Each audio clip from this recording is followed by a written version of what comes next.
你好，大家好。今天的电影我就会说中文，可以吗？你们都会说中文吗？ Oh, just kidding. Hey YouTube, what's going on? Today, my episode of Something Interesting, which I think is the 6th episode, is going to be about Chinese and how I learned it. So I'm currently in Topsail Island. Hopefully you can see the sun set behind me there.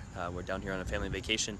But I have been studying Chinese for since 2006, so that has been a pretty about 11 years for me to learn or continue to learn Chinese. My previous job offered Chinese as something that we could do to get better at our jobs, so they said that they would pay for my class if I went to Westchester University and studied there. So they offered a beginner's level Chinese class, and I took 3 semesters of that, and that is pretty much how I learned all of my Chinese. So it was a pretty intense college level class, and I learned how to read and write characters, and then also obviously speak the language. So I've fallen to the wayside on my Chinese character studying. I definitely I can probably recognize 1 to 200 characters now.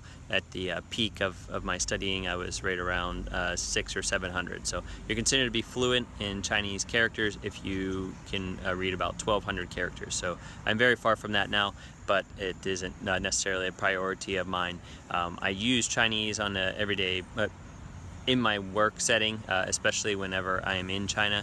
It has been beneficial for me to be able to converse with people in our manufacturing facility, and also, and more importantly, it's been more useful just being out and about, like taking coworkers out to dinner, going out to bars, just getting around in everyday life. I used to feel that I was conversationally fluent and like a 1st or 2nd grade level, but then I had children, and my 2-year-old is probably close to speaking more English than I do Chinese. So I would say I'm probably at a 2 or 3-year-old's level of ability to speak the Chinese language, but it has made traveling to China a lot more enjoyable. Been able to make some lifelong friends because I can speak Chinese as opposed to just English.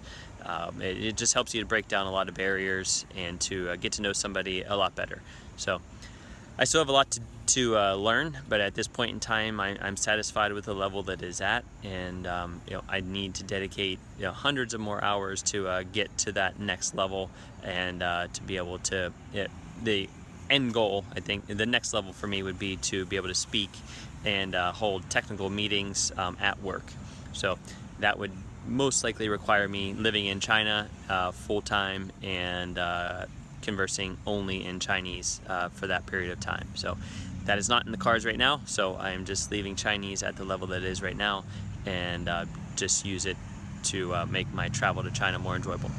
So hopefully you can hear this okay. There's a little bit of wind and some background noise, but just wanted to do a short video on how I learned Chinese. A lot of people do ask me about like Rosetta Stone or better ways to learn. There's a lot of YouTube channels dedicated to teaching people Chinese.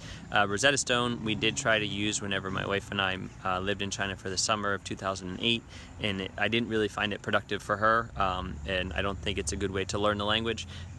So I would stick with getting your basis on fully understanding Pinyin, being the romanized way to learn Chinese, and then once you have that, once you have the ability to hear a word and then be able to spell it and look it up in a dictionary, you're going to be very far ahead. So once you have that basis, you can study forever and continue to learn a word or two a day. I don't think Rosetta Stone teaches you that, but maybe if it went through the whole class, it would.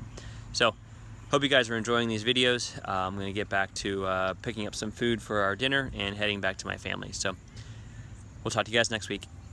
Be sure to like and subscribe, and let me know if you have any comments. Thanks. Have a good day. Bye.